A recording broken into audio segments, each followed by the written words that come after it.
I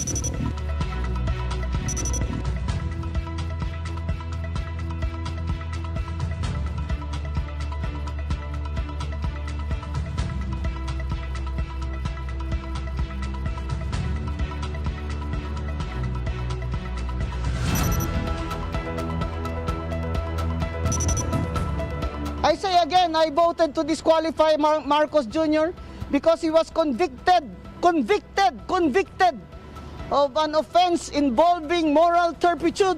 My duty is not to protect their reputation. My duty is to protect the people from disqualified candidates.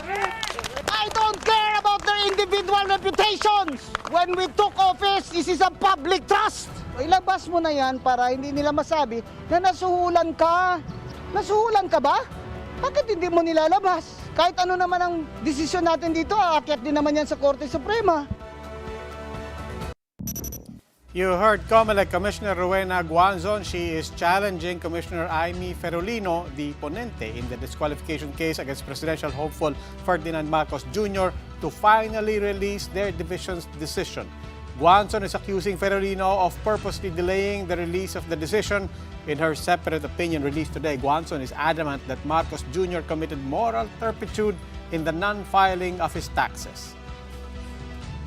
But Ferolino fired back at Guanzon in a memorandum release hours after Guanzon's separate opinion was made public.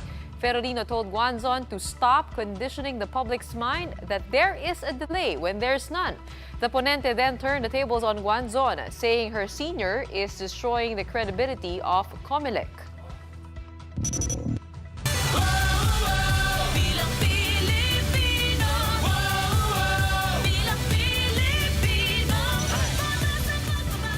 Good evening, I'm Gretchen Hall.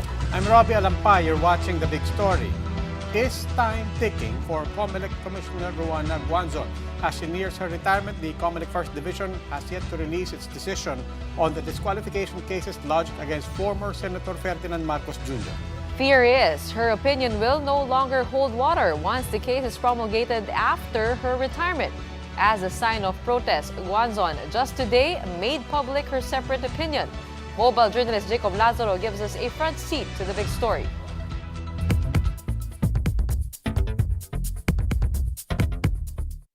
Two days before her retirement, COMELEC Commissioner Rowena Guanzon released her separate opinion on the disqualification cases against presidential hopeful Bongbong Marcos. Guanzon's 24-page opinion declared Marcos as disqualified from the presidential race on the grounds of moral turpitude. Guanzon said the facts of the case are undisputed. First, that Marcos was convicted by the Quezon City Regional Trial Court for failure to file his income tax returns from 1982 to 1985, that he was ordered to pay deficiency income taxes and surcharges, and that he did not make any payments to the RTC. Guanzon argued that the repeated failure to file his ITRs showed a deliberate intent to violate the law. At the same time, Guanzon rejected the land bank receipts submitted by the Marcos camp as evidence that he had already paid the fine ordered by the QC-RTC.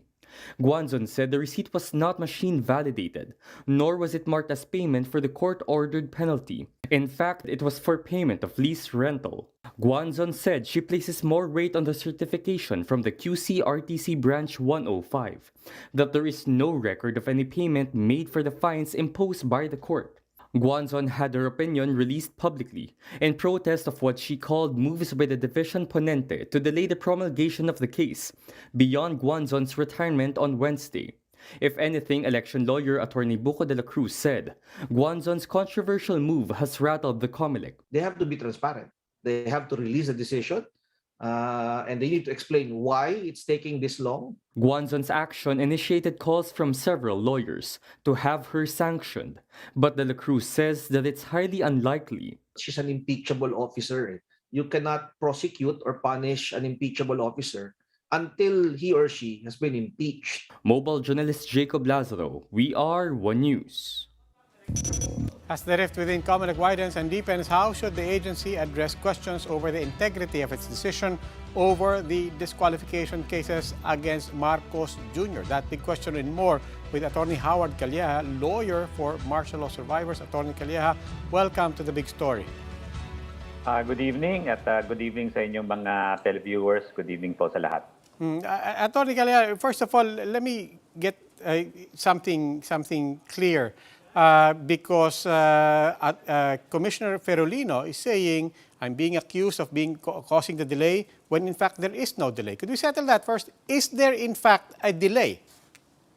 Oh, klaro naman po yun, no? Let me just put things in order. January 7, we had the preliminary conference. We were ordered, ito klaro lang po ito, we were ordered 48 hours, no, to submit our memorandum. So linggong-linggo po yun, nag-submit po kami ng memorandum 12 noon. Ginawa po namin yon sa deadline na inimpose ni Ferolino at saka ni Guanzon, no? Commissioner Ferolino and Guanzon. So ang klaro naman din po doon is that after we have submitted, dapat yan 10 days they could have already finished, no? Their decision. That's in their internal rules. Ngayon kung sasabihin nila it was raffled 1 day after, so dapat 10 days after the raffle. So I would also like to take exception dun sa letter ni Ferolino na June 14 lang submitted for resolution. I would like to question that because I know for a fact that we submitted all our documents January 9.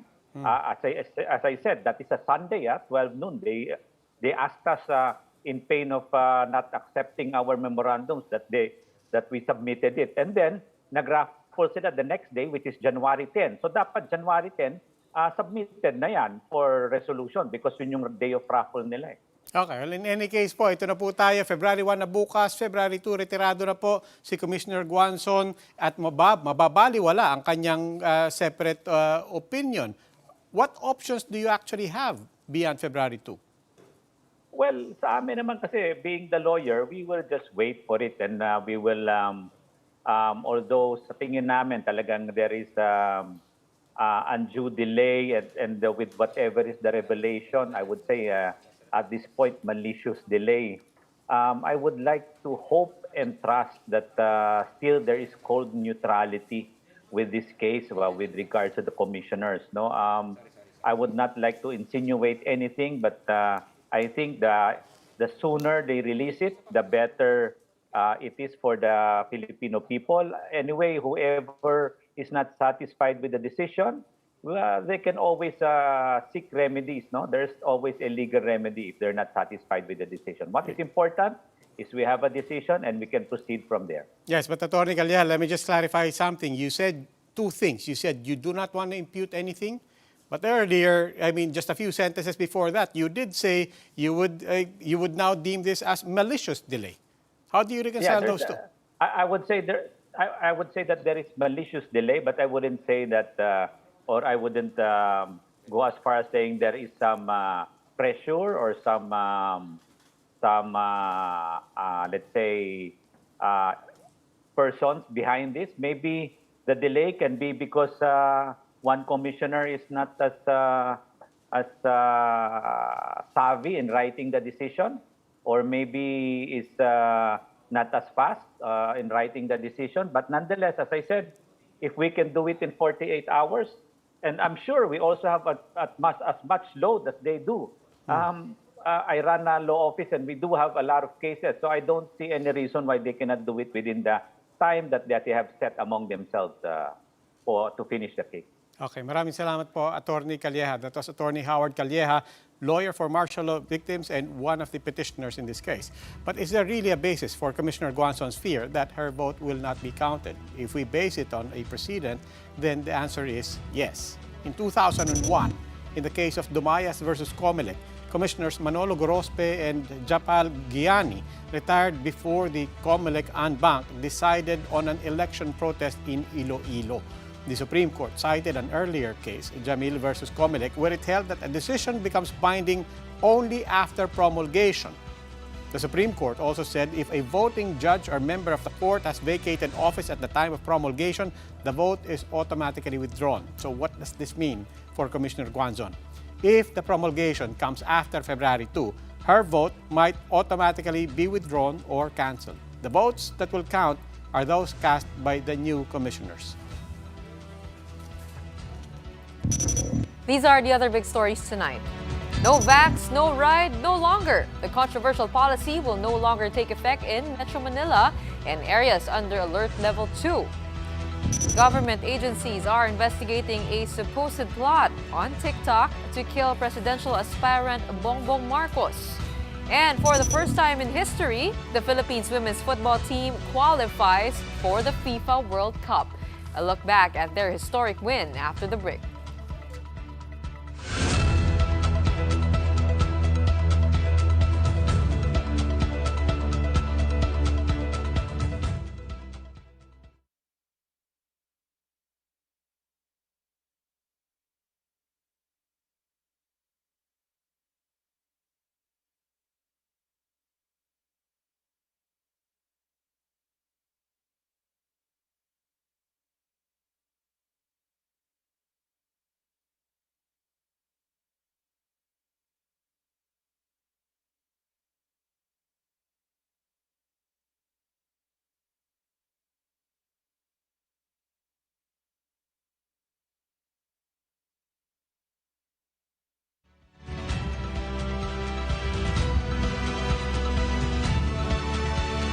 Good evening. You're still watching The Big Story. I'm Robbie Alampay. And I'm Gretchen Ho.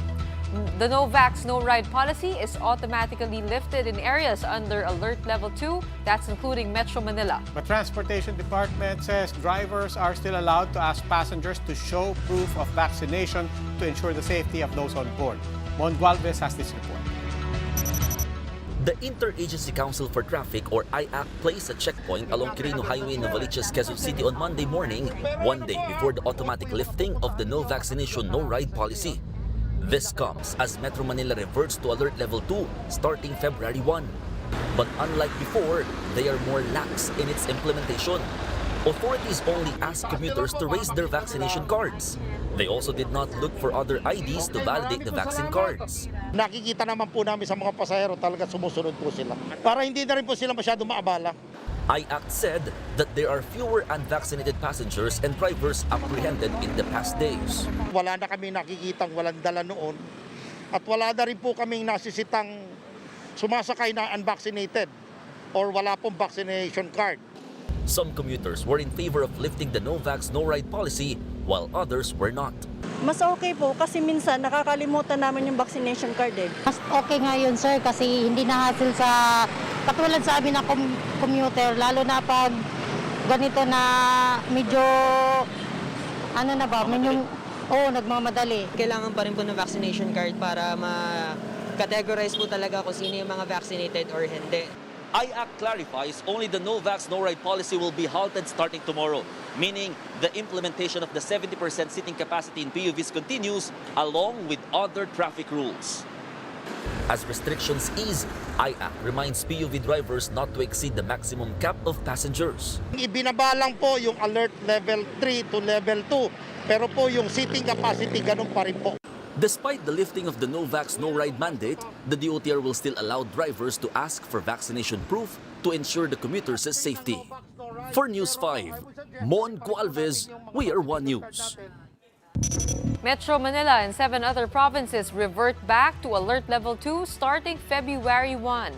Aside from the automatic lifting of the no vax, no ride policy, under Alert Level 2, indoor and outdoor venue capacities are restored, allowing 50% capacity in indoor venues and 70% capacity in outdoor venues such as restaurants, cinemas, gyms, and amusement parks. Face-to-face classes are also allowed to resume, while on-site capacity for frontline government agencies are increased to 80%. Casinos, however, will remain closed, even under Alert Level 2. Other areas in the country will stay in Alert Level 3 from February 1 to 15.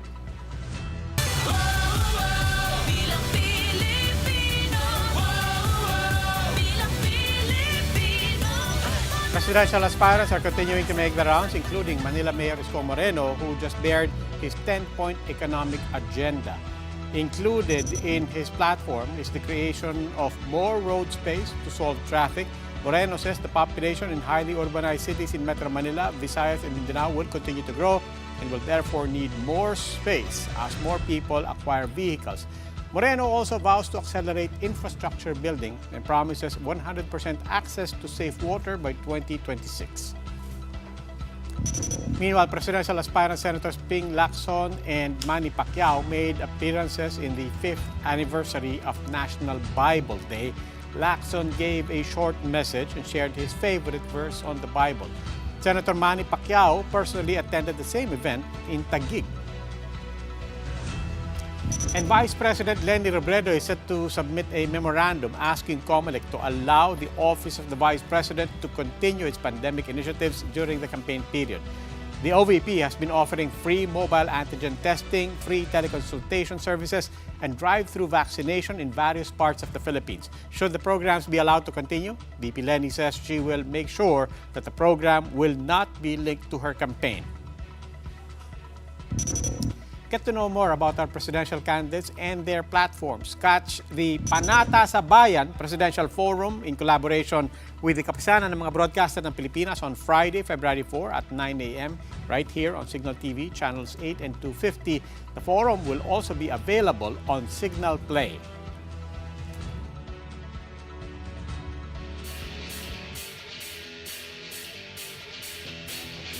For the big story in sports, tennis star Rafael Nadal wins Australian Open and now holds the record for most Grand Slam men's singles in history. This was after Nadal roared back to defeat Daniil Medvedev in the Open final. Nadal recovered from 2 sets down in a match that lasted 5 hours and 24 minutes. There had been doubts whether Nadal was fit enough to compete in the Australian Open. But the 35-year-old proved that he was more than ready to win his 21st Grand Slam title. Nadal now has one more major title than Roger Federer and Novak Djokovic, his longtime rivals in the so-called Big Three.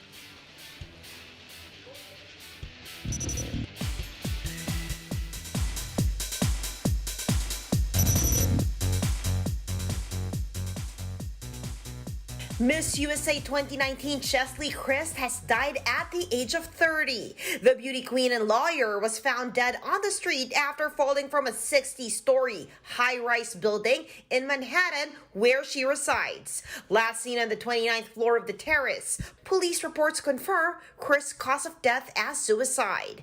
Moments before the incident, Chris posted a photo on social media with a caption, "May this day bring you rest and peace." Following the news, Chris fellow Miss Universe 2019 candidate Gazini Ganados, P Awards back Catriona Gray, and other personalities took their tributes to social media. Christ, also a correspondent of Entertainment News Extra, is known as a mental health advocate. For those suffering from depression, anxiety, and suicidal thoughts, here are the hotlines of the National Center for Mental Health.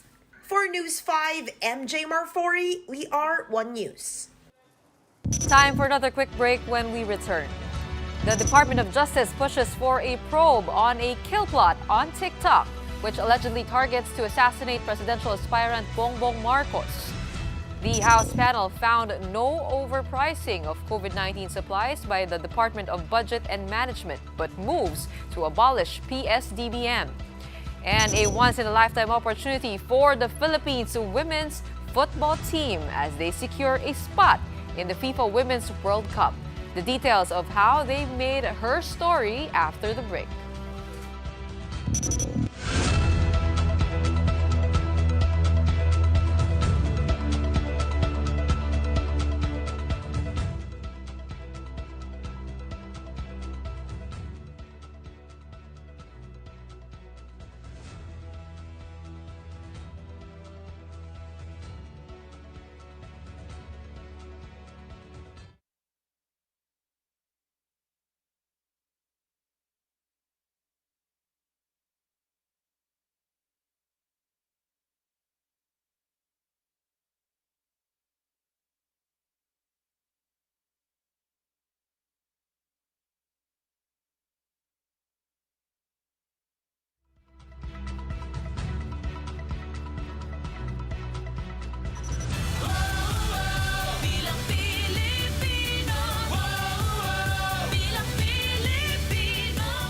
Good evening. You're still watching The Big Story. I'm Robbie Alampay. And I'm Gretchen Ho.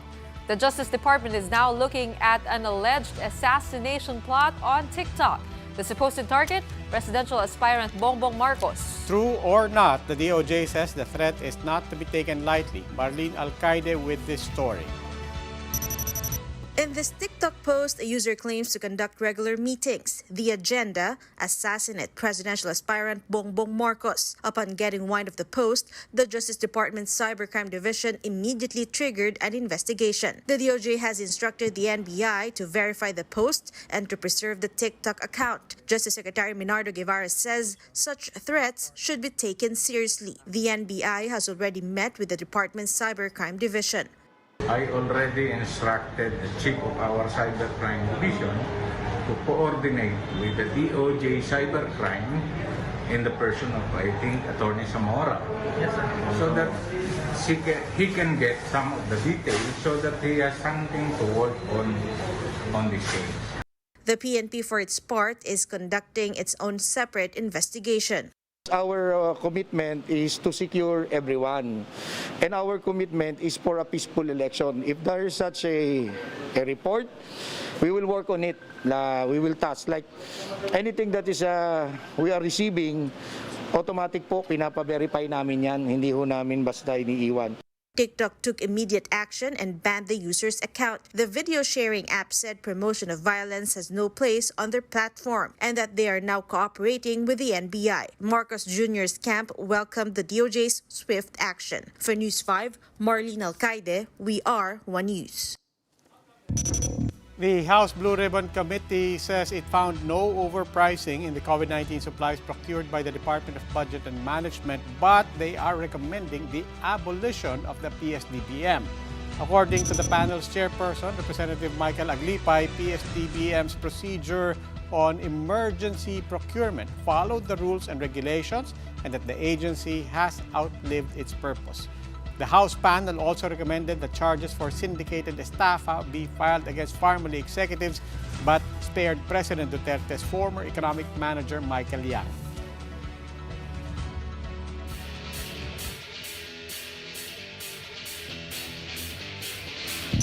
Another big story in sports. History was made by the Philippine women's football team as they have secured a spot in the 2023 FIFA Women's World Cup after defeating Chinese Taipei in the Asian Cup. The details of their journey in my report. With a chance to make history, and she does! The Philippines.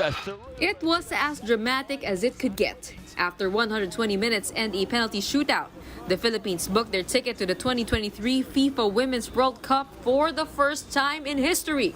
To cap off the quarterfinals. Wouldn't have to wait long for the first chance in the second half. It would fall to the Philippines. Bit of a scramble in the box, and then it finds its way in. Philippines. As early as the 47th minute, the Philippines looked well on their way to the World Cup after a goal by Kinley Quesada. From close range, just inside that near post. But come the 81st minute, Chinese Taipei scored the equalizer. When it came down to penalties, Chinese Taipei had the upper hand, until Filipina goalkeeper Olivia McDaniel showed no nerves with two crucial saves and even scoring from the penalty line herself. We have to do this. Like, there was no way we weren't going to win the game in any way. So I think it was just a sense of either you're winning this or you're not going home. The entire nation was on the edge of their seats when it came down for Serena Bolden's final kick, and she did not disappoint. I would say there's just been a change in belief that we are a team that can compete all the way down to the 95th plus minute. Football analyst and former Malditas Mariel Benitez credits the team's success to their intense preparation under Coach Alan Stachich. The way Coach Allen has been able to handle the team and prepare them mentally, physically, technically, and tactically, makita mo talaga yung progress ng girls from the first game to the next. Stachich hopes their World Cup bid will inspire and further improve the country's football program. It's a moment in history for the country, and now every young kid, girl and boy back home in the Philippines, know that they can be inspired and get to the World Cup themselves. But before the World Cup, the girls will gear up for their AFC semifinals match against powerhouse South Korea. So it will be a tough battle for the Philippines. But sabi nga natin, each time that this team has stepped on the pitch, they really created, they've written history time and time again. The match will take place on Thursday at the Shiv Chhatrapati Sports Complex in Pune, India. Gretchen Ho, we are One News. And what a way. I couldn't sleep last night after that match. Malditas! Grabe talaga. Who would have thought that we would see a Filipino team in the FIFA World Cup in our lifetime? At saka, we're still off the high of all the things that we broke, all the landmarks in 2021. Mukhang our winning ways, our winning stories continue on in this year. And iniisip ko kagabi, alam mo, napakaswerte ng lalo na mga babaeng atleta. Because I personally grew up watching basketball on TV. I thought that was the only sport. But now the girls, they can look up to Heidelin Diaz, to the Malditas, to a lot of women in sports. And hopefully, this generation of athletes gives birth to a new generation More of inspiration, athletes. more hope for the country and for our young Filipinos and Filipinas. Congratulations, Laban Filipinas. And that wraps up today's big story. Catch us again tomorrow at 8 p.m. on Signal Channels 8 and 250. Please like our Facebook page, One News. For more in-depth analysis, visit our webpage, onenews.ph. Mask on. Wash And hands. stay safe, Philippines. I'm Robbie Alampay. And I'm Gretchen Hall. We are One News. Have a good evening.